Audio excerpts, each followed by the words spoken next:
All right, so let's dive into something that's been kind of all over the news lately. Donald Trump's plans if he gets a second term. We're basing this whole deep dive on this Associated Press article. It's called "Donald Trump Has Sweeping Plans for a Second Administration. Here's What He's Proposed." Mm. And it's a super interesting article. But one thing it points out is that a lot of these plans are kind of vague. Like, how would he actually pull this stuff off? So that's what we're going to try to figure out today. Like, what do we actually know about these plans and what could they mean for, well, all of us? Yeah, that's a really good point. I think sometimes in politics, it's all about the big splashy headline. Right. Not so much about like the nuts and bolts of how things will actually work. Right. But those details, they really do matter. I mean, especially when we're talking about policies that could have like a huge impact. Totally. It's like, someone saying, I'm going to build a rocket to Mars. And everyone's Yeah. like, whoa, awesome. But then it's like, wait a minute, HOW, where's the blueprint? What kind of engine are you even using? That's the level of detail we want to get to. Exactly. And that's where I think, analyzing all this information that's out there is super important. Mm. Like take the border wall, for example. It was like a huge issue during his first term. Oh, yeah. And this AP article mentions that he wants to like finish it. But what does that actually even mean at this point? Right. Because it wasn't finished in his first 4 years. So where does it even stand right now? How much more would need to be built? And probably even more important, like, what would it cost? Not just like money, but like the environmental cost too. Yeah, you're hitting on all the right questions. So just based on like the data that's out there, during his first term, they built like 450 miles of new barriers. Wow. But a lot of that was actually just replacing stuff that was already there, like old fencing. And estimates suggest that like completing the whole thing the way it was originally envisioned, it could cost like tens of billions of dollars more. And that's not even counting, all the potential lawsuits and the impact on the environment along the border. It's crazy how much goes into it. It's easy to get caught up in the big picture and the campaign promises, but then you got to think about like what actually happens. Right, exactly. And that's kind of what we're here to do, right? To Yeah. connect the dots and like help people understand what all this might actually mean for them. We're not here to take sides. We just want to lay out the facts and get people thinking critically about all this. Absolutely. We just want to make sure people have all the info they need to, make up their own minds. Now, another area where that how is super important is immigration. Trump's talked about like limiting legal immigration even more.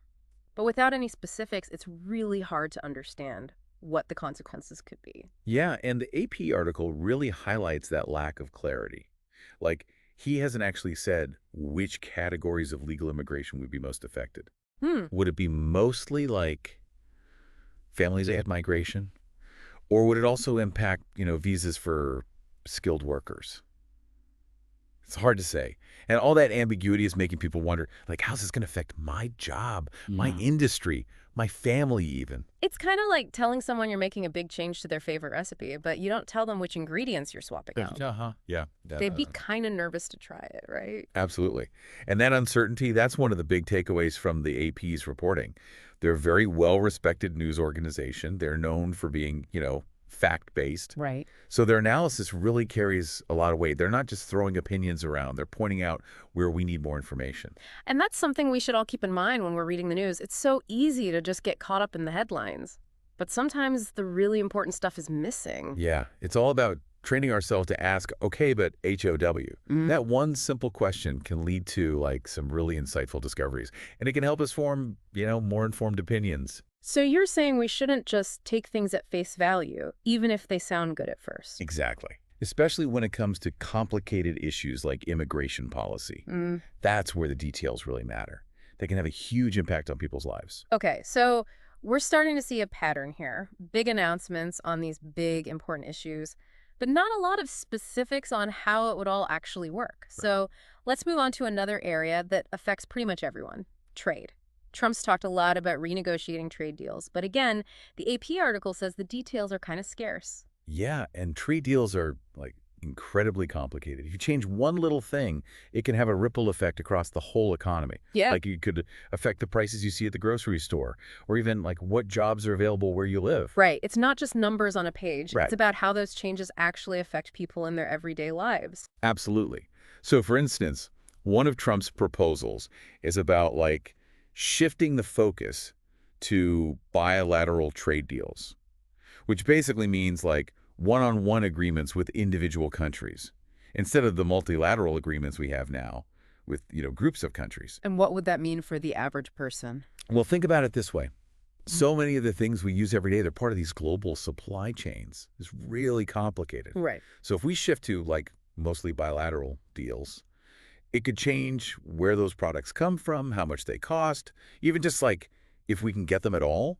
Imagine how much your morning cup of coffee could change if our trade relationships with coffee-producing countries changed. Whoa. Or think about electronics. Yeah. What if our deals with, the Asian countries that make most of those electronics change? So you're saying that even without knowing the exact details of these trade deals, we can kind of start to see how they might affect us. Yeah, exactly. It makes you more aware of where the things we use every day actually come from and how interconnected the global economy really is. It's like that saying, no man is an island. We're all connected, even through something as simple as a cup of coffee. But okay, let's switch gears a little bit. Let's talk about healthcare, which is obviously a huge deal for everyone. The AP article talks about Trump's plans for healthcare, but again, not a ton of specifics. Yeah, healthcare was a major focus during his first term. Mm-hmm. All those attempts to repeal and replace Obamacare. Right. And while those didn't work out in the end, it's clear that he still wants to change things. But what would that actually mean for, people who get their insurance through the ACA or people who are already struggling to pay for healthcare? That's the big question, isn't it? Without concrete plans, it's hard to know what the impact would be. Right. Would he try to repeal the ACA again? If so, what would he replace it with?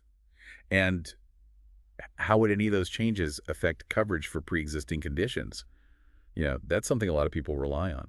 Yeah, it's got to be a little nerve-wracking. Healthcare is such a personal issue, and it can be so confusing. Oh, absolutely. People need to know what to expect, They do. Yeah. And that's why it's so important to stay informed and really engage in these conversations. Mhm. Don't just, passively read the headlines. Dig a little deeper. Look at different perspectives. Do your own research. And think about how all this could affect you and your family.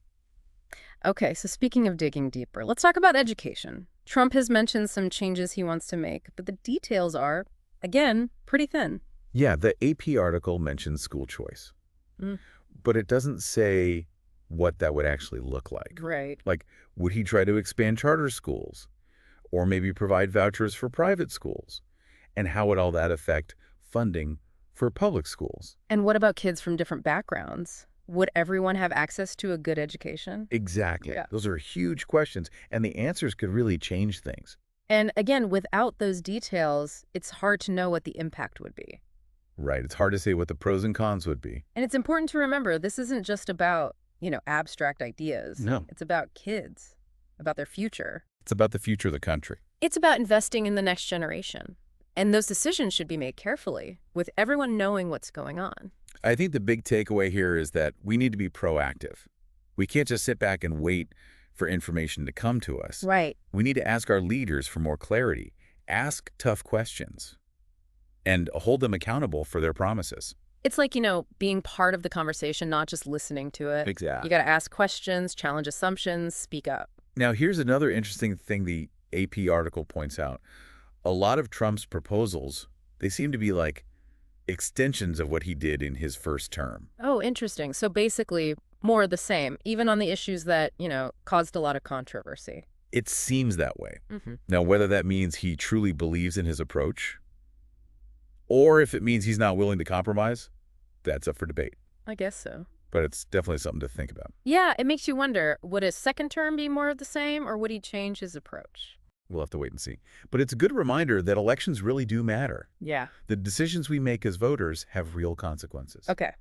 So we've talked about immigration, trade, healthcare, education, all really important stuff that affects us every day. But what about the bigger picture? How might another Trump term affect, American politics and society as a whole? That's a great question. One thing the AP article makes clear is that his proposals would probably make the political divide in this country even deeper. I mean, his first term was pretty divisive already. Could it get even more polarized?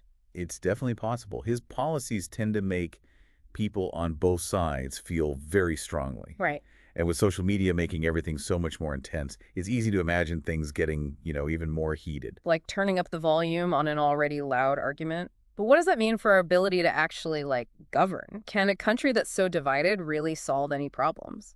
That's a crucial question Mm.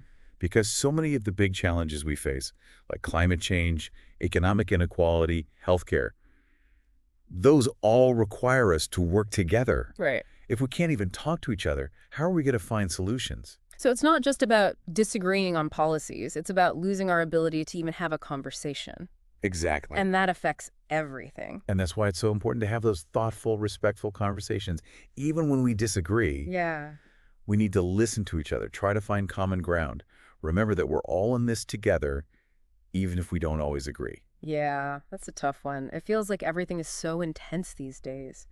But we can't just give up, right? We still have to find ways to, solve these problems. I agree. And that's why being an informed citizen is so important. It's not just about voting. It's about staying engaged, holding our leaders accountable, being part of the process. Okay, so what does that actually look like? What can our listeners do to be more informed and, get involved? Well, first of all, stay curious. Don't just take everything you see on social media at face value. Right. Read articles from, reliable news sources. Try to understand different perspectives. And don't be afraid to, question your own assumptions. So it's about being an active learner, not just like passively absorbing information. Exactly.